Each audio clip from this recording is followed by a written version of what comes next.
बीज परमेश्वर का वचन है। सो क्या बोया जाएगा आज? हर संडे को क्या बोया जाता है यहाँ पे? परमेश्वर का वचन। अब आप चाहिए मत्ती 13:18 में, 13:18।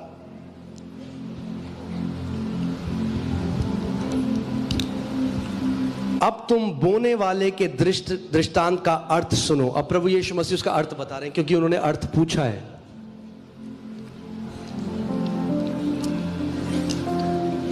आमीन। यानी इससे हमें एक चीज और समझ में आती है, only those people understand the Bible who want to understand the Bible. केवल वही लोग परमेश्वर का वचन को समझते हैं जो समझना चाहते हैं। जो धार्मिक पुस्तक की तरह 4 चैप्टर पढ़ देते हैं और कहते हैं मैंने अपना धार्मिक कार्य कर दिया, वो कुछ नहीं समझते। अगर समझना चाहते हो तो पवित्र आत्मा आपकी बुद्धि खोलेगा और आप वचन के भेदों को समझने वाले बन जाओगे। सो तुम बोने वाले का दृष्टांत सुनो। 19वीं आयत।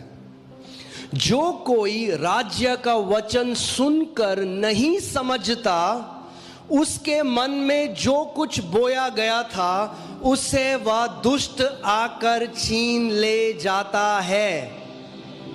जो सुनकर उसको नहीं समझता। सो आप जब यहां बैठे हो, उद्देश्य केवल सुनना नहीं है, उद्देश्य समझना है। एक समझने वाला हृदय होना है। यानी परमेश्वर, मैं जब तेरे वचन के प्रचार के अधीन में बैठा हूं तो मैं समझना चाहता हूं जो तू मुझसे कहना चाहता है। क्योंकि अगर आपने नहीं समझा तो क्या हुआ? तुरंत शैतान आता है। उसके मन में जो कुछ बोया गया था उसे वह दुष्ट आकर छीन ले जाता है। यह वही है जो मार्ग के किनारे बोया गया है। सुनिए, अगर वो मसीह जो सुनकर समझना नहीं चाहते, जो ध्यान नहीं देते जब परमेश्वर का वचन, परमेश्वर की नजर में वो कैसे हैं? मार्ग के किनारे वाली भूमि है उनकी, मार्ग के किनारे हैं वो। मसीह ऐसे हैं, वो क्रिश्चियंस ऐसे हैं जो कितना भी बीज आ जाए उनके ऊपर पड़ जाए, दरवाजे से बाहर जाने से पहले शैतान आकर सब चुरा के ले जाएगा उनसे, और उन्हें पता ही नहीं चलेगा। और फिर वो बोलेंगे, पास्टर जी असी तो उपवास भी रखते हैं, असी तो प्रार्थना भी करते हैं, तो की दिक्कत की है? बीज चुराने वाला बीज ले गया भाई साहब, ये है दिक्कत। आमीन। क्योंकि आप समझना नहीं चाहते, आप केवल सुन रहे हो। मगर अगर आप समझने का हृदय रखोगे तो क्या होगा? यानी जब आप किसी वचन को समझते हो, शैतान आपसे वो चुरा नहीं सकता।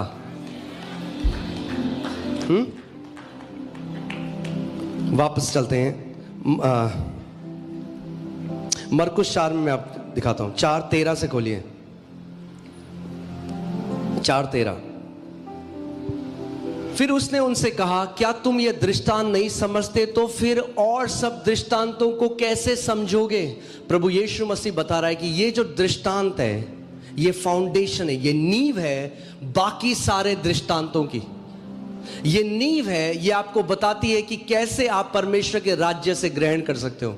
ये आपको बताती है कि कैसे एक विश्वासी के जीवन में फल आते हैं। आमीन। मरकुस 4:13-14। बोने वाला वचन बोता है। क्या बोता है? बोने वाला वचन बोता है। आगे, जो मार्ग के किनारे हैं जहां वचन बोया जाता है, ये वह है जब उन्होंने सुना तो शैतान तुरंत आकर वचन को जो उनमें बोया गया था उठा के ले जाता है।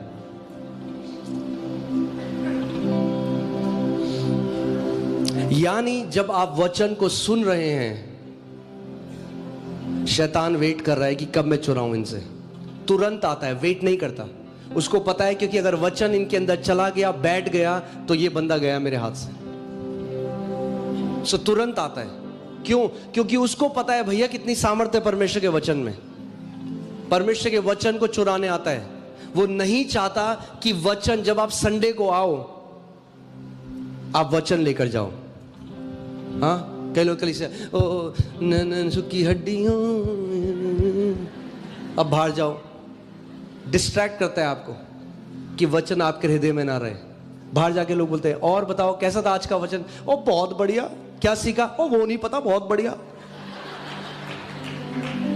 गाया तो सूखी हड्डियों, मगर जो बीज अंदर जाके फल लाना था वो बीज चला गया, पता ही नहीं चला। आज बोलो, मैं शैतान को उस बीज को अपने हृदय से चुराने नहीं दूंगा। मैं ध्यान धर कर वचन को सुनने वाला विश्वासी हूं। आमीन।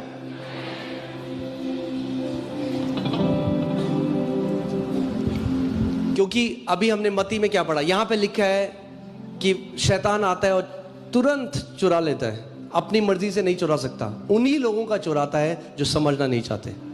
यानी वो वचन अंदर नहीं गया, बीज ऊपर है। वो ऐसा है जैसे जमीन के ऊपर बीज रखा है, अगर जमीन के ऊपर बीज गिरा है तो चिड़िया आके चुग लेगी, मगर अगर वो बीज अंदर चला गया भूमि के, फिर कोई चिड़िया नहीं चुग सकती उसको।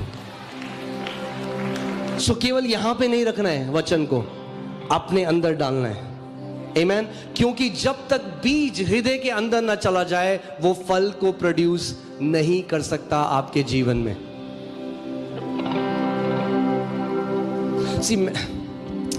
कितने लोग ऐसे हैं, मैं आपको फिर एक एग्जांपल देता हूं। अगर कोई बीमार है, हाँ, तो मैं जैसे पहले बता रहा था आपको, वो फास्टिंग करेंगे, वो प्रे करेंगे, वो कहेंगे प्रभु तो हमें कब चंगा करेगा, प्रभु हमें कब चंगा करेगा।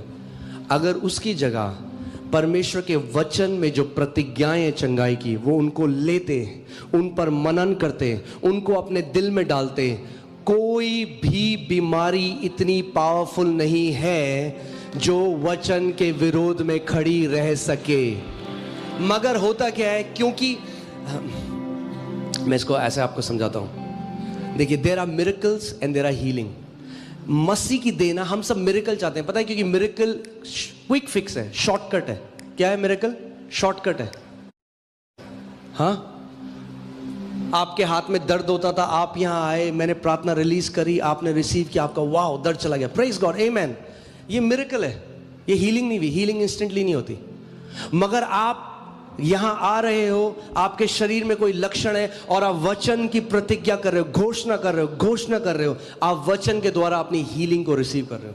अब होता क्या है, जब आपने वचन के द्वारा अपनी हीलिंग को रिसीव करना शुरू कर दिया, वो व्यक्ति कई ज्यादा गुना चंगा रहेगा इस व्यक्ति से जिसने मिरेकल के द्वारा अपनी चंगाई को रिसीव किया। कितने लोग मेरी बात को समझ रहे हैं? सो अगर एक व्यक्ति बीमारी में है और वो परमेश्वर के वचन के ऊपर, गुड न्यूज ये है कि केवल पास्टर बोने वाला नहीं है। गुड न्यूज ये है कि आप घर जाके बोने वाले भी और सींचने वाले भी बन सकते हो। वचन बो, वचन सींचो, और उसके बाद एक प्रोसेस के साथ उसके फल आने लग जाएंगे।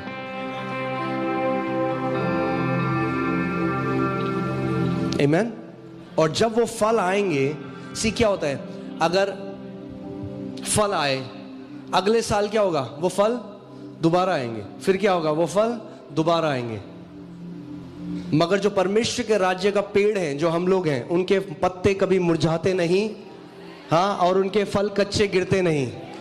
सो आपके पत्ते कभी नहीं मुरझाएंगे, ना आपके फल गिरेंगे। आमेन। आप एक ब्लेस्ड लाइफ जियोगे। मैं आपको बता रहा हूं, अगर ब्लेस्ड लाइफ जीनी है तो एक ही तरीका है, परमेश्वर के वचन के द्वारा।